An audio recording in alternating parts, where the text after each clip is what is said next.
What's up, family? Bet online is the fastest and easiest way to wager on all your favorite sports, contests, events with first to market odds and lines. Find reviews and news for every league from the MLB, NFL, NBA, NHL, combat sports, esports, and even golf. Bet Online continues to be the top online resource for all your sports information, from live in-game betting, props, and futures. Head to Bet Online today or use your mobile device to join today and make your first sports bet. Use our promo code BELIEVE50, BLEAV50, to receive your 50% welcome bonus on your first deposit. Bet Online, where the game starts, who's a proud sponsor of the Bossman Show on your radio.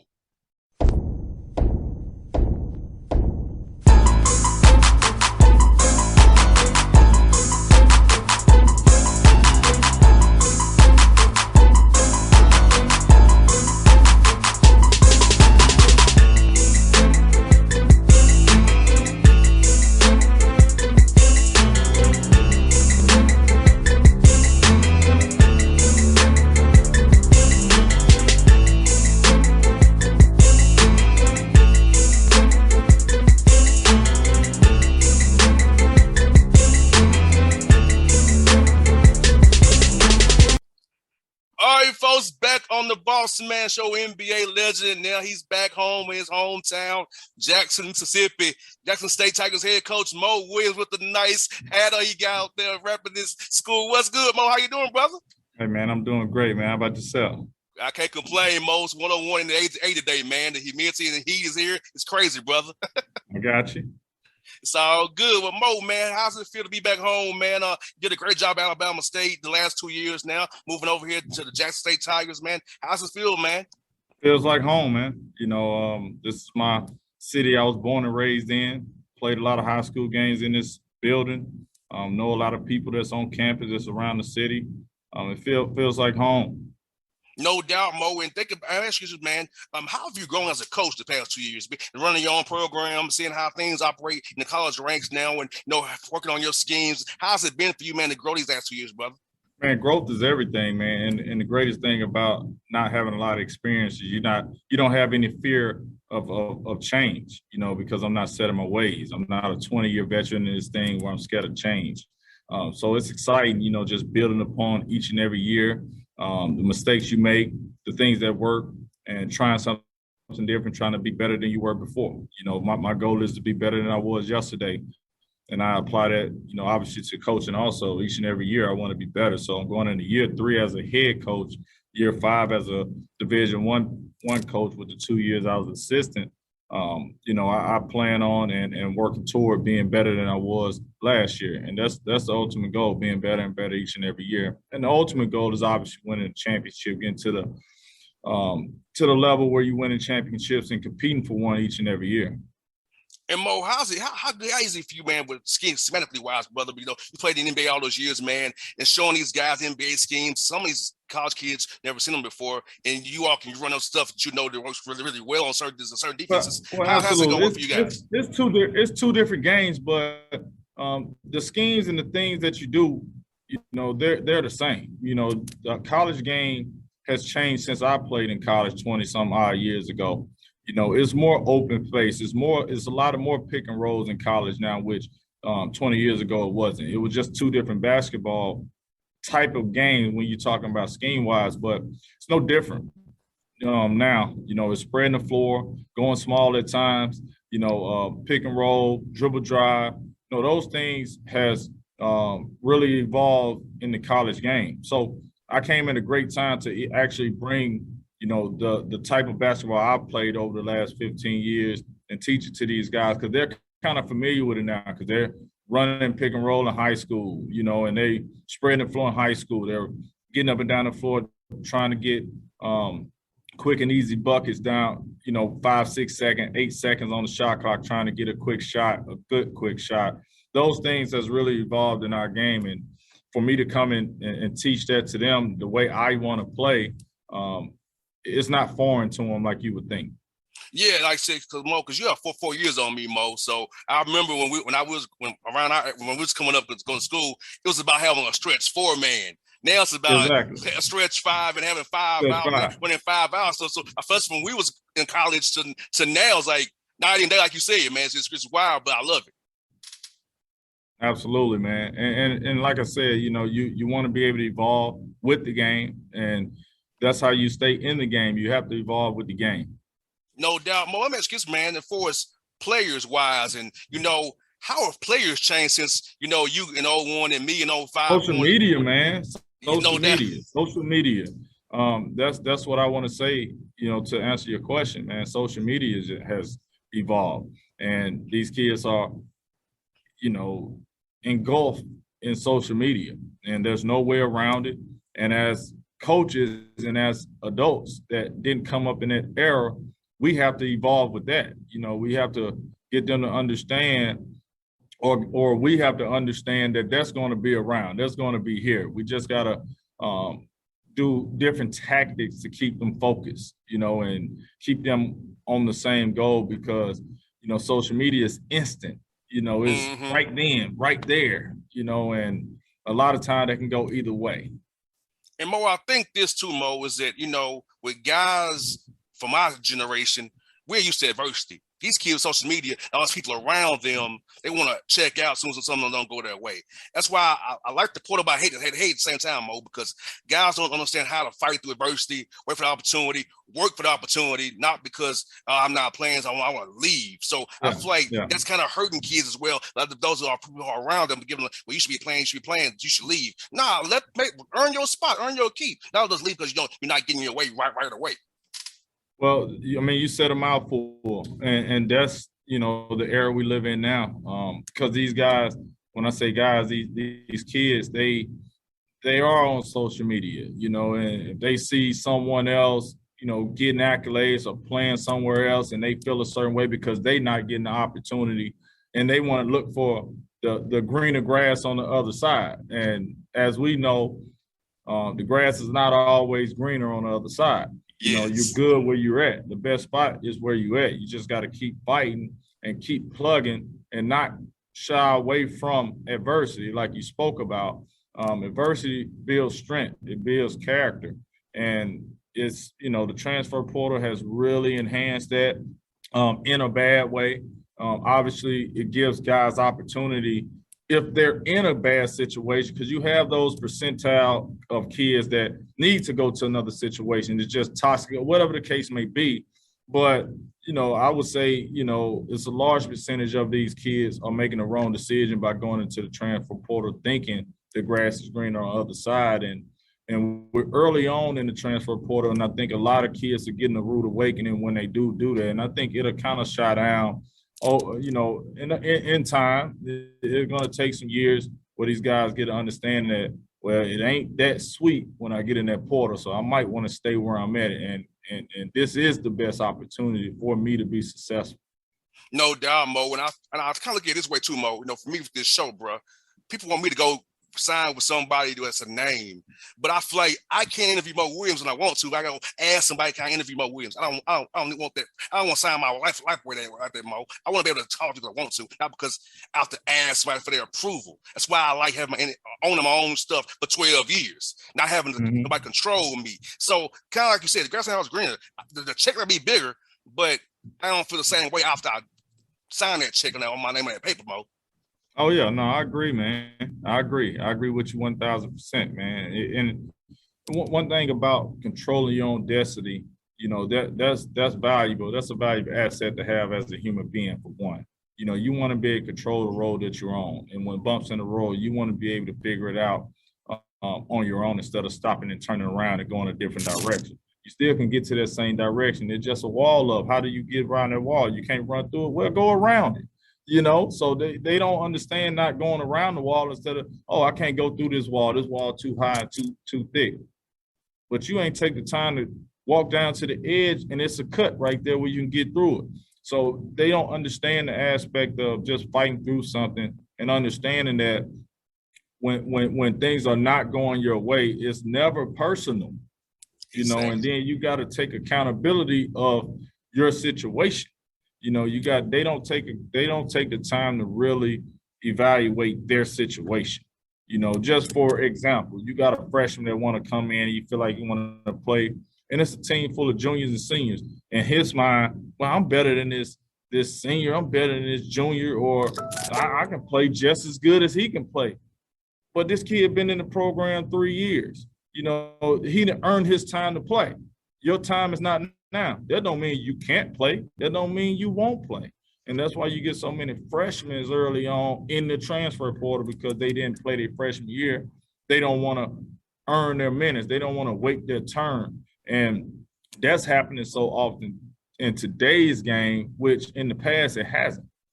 And Mo, what's crazy is dudes are quitting on the AAU team. I don't transfer to an AAU team, especially in Atlanta. I'm seeing it like, for real? Because the AAU team ain't you leaving because you ain't getting mad? But Mo, these kids are cut different, bro. And I'm like, wow. I would never think that way when I was that age. For real? I agree. No doubt. And Mo, man, let me ask his brother, like, being where you went, man, Jackson State, I feel like HBCUs are now getting more shine now since what happened to George Floyd, Brown Taylor, all the last 2020. So having more resources at Jackson State now and having more spotlight, how's it been for you recruiting guys who now want to come to HBCU, have an experience, getting coached by legends like yourself, and be around people that look like them? Well, people that look like them, but actually being able to give them all the tools that they need to be successful, where not selling the fact of come to a HBC, come to somewhere. No, I say this all the time.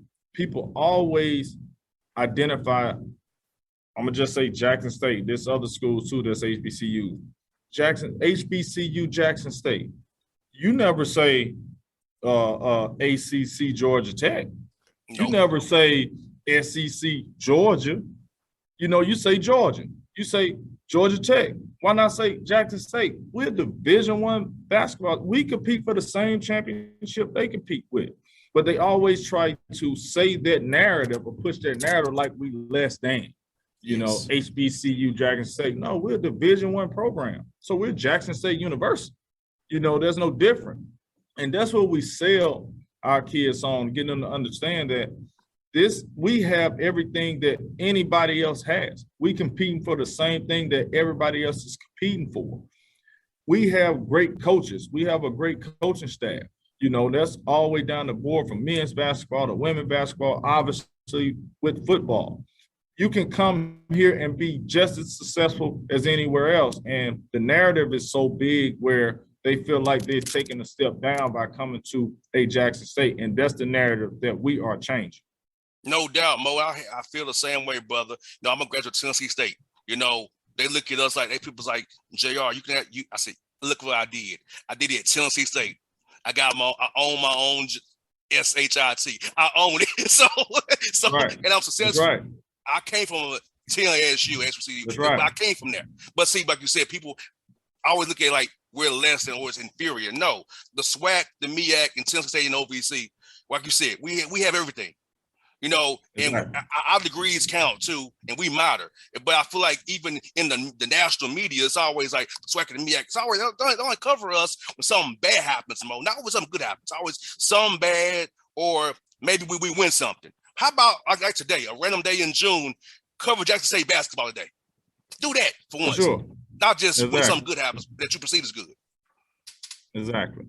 No, I agree. I agree 1,000%. And that's the narrative that we're continue to change, and obviously we have one of the best at it, with Coach Prime over here, that's able to push that narrative out and really touch these kids, these 5-star kids, 4-star kids, and really touch them, and obviously I'm touching them also. And then, and women basketball coach Tamika Reed don't get the credit she deserved. I mean, she bringing in these kids from all over the country, coming from bigger schools, signing them out of high school, and continue to do a great job, and she's dominating the conference. No doubt, Mo. And I got 2 more for you, brother. How has it been trying to get the non-conference games scheduled? I know that's part of the game, and it's SWAC. You got to get some guaranteed games, but also get some people to come to Jackson and play you all. How's it been for you so far, my brother? Well, I mean, obviously that's one aspect of our situation in our league, rather, we have to go play what they call buy games. They are buy games. We raise money, and unfortunately, we're not at at the point where other schools are, where they can bring teams to their home court and give them money and get 5 or 6 non-conference home games. We're not in the liberty to do that. So, we have to go play 12, 13 games straight on the road. But that, we use it in a positive that makes us stronger. We have to face adversity. We have to travel. We have to do all these things to get ready for conference play. But that's a narrative that hopefully down the road, obviously with the notoriety we're getting and things that we get, we can get more people to get involved with economically and financially, just pouring money into the program where we have money, where we don't have to go raise that money just to survive throughout the season, and we can be able to have a great schedule where we're going into conference play, over 500. You see a lot of our schools in our conference, we're 2-10, going in. And one thing about it, I get back to the narrative, because now when we play those schools, or we in conference play, and whenever the conference team that wins the tournament goes to the NCAA tournament, I never hear anybody talk about, man, this is a good team. Nope. They went 16-2 in conference play. Hey, there's no indication of their record, because they have to go on the road and play 12 games straight, against other teams that bought them. That they don't push that narrative. Nope. But they'll push our record though. Well, they're a 3-10 team. They're 1-8 coming in, but they don't understand that the team we're playing that's 7-2, out of their 9 games, 7 of them been at their home place. So at the end of the day, that narrative is not pushed enough, where the understanding of why our record, that's not an indication on what type of team we are. That's the point I made about Alabama A&M letting go of Coach Howard, because that brother had to clean up a mess over there at Alabama A&M. And his record is, it's not bad as people say it was, Mo, and you know that. So I was like, yeah, like what you just did about Coach Howard. I said, Coach Howard is a damn good coach, but he had to deal with to get all the losses went on him. He had to buy those were buy games. But folks don't see, like you said, Mo, they don't see that. They don't see that part, Mo. They don't push that narrative. What they do is, you've been there 3 years, 4 years, and all of a sudden you're tickering at 500 or right below 500, but your conference, 70% win percentage. Non-conference, you had 20% win percentage, but they use all that against you, right? But at the end of the day, that's the narrative, and that's the world we in. And as coaches, we want to fight that, because we want to win. We want to have the opportunity to win. And, that has to change at some point. That's one for you, Mo. Mo, I have a side hustle called a food blog. So what is your favorite spots to eat back home in Jackson, man? So we come to Jackson, so I see you all play. Where should we go get some food at, brother? It's crazy you asked me that, man, but my home, man, we cook at home every single day. I don't eat out at all. My wife does a great job on, in that kitchen, man. I'm talking about every single day we have a home cooked meal. I don't eat out. I bring my food to work, and things like that. But I do have, a few spots, that I go to around the city. When I want to have lunch, if it's a business type of situation. Char is one of them. It's in the city of Jackson. So whenever you're in the city, man, go to Char, right off Northside Drive. I shall, brother. I shall. I'm gonna be coming that way, because I got to cover football, so I'll be coming that way. I'll be in Memphis for a little bit, because I do some of the Grizzlies as well. So I'm gonna come see you all play. I'm making my business come see you all play down there in Jackson, Mississippi, my brother. I'm gonna cheer you. I cheer for you, brother. I'll see you Vanderbilt this past year. I'll be cheering for you again. Hope to see you closer as well this year again, my brother. I appreciate it. Anytime, man.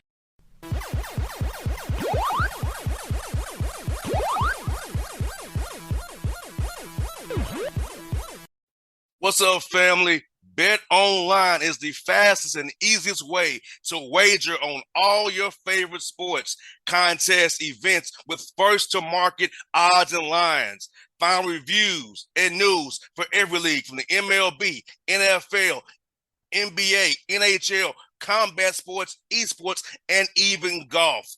Bet Online continues to be the top online resource for all your sports information, from live in-game betting, props, and futures. Head to Bet Online today or use your mobile device to join today and make your first sports bet. Use our promo code BELIEVE50, BLEAV50, to receive your 50% welcome bonus on your first deposit. Bet Online, where the game starts, who's a proud sponsor of the Bossman Show on your radio.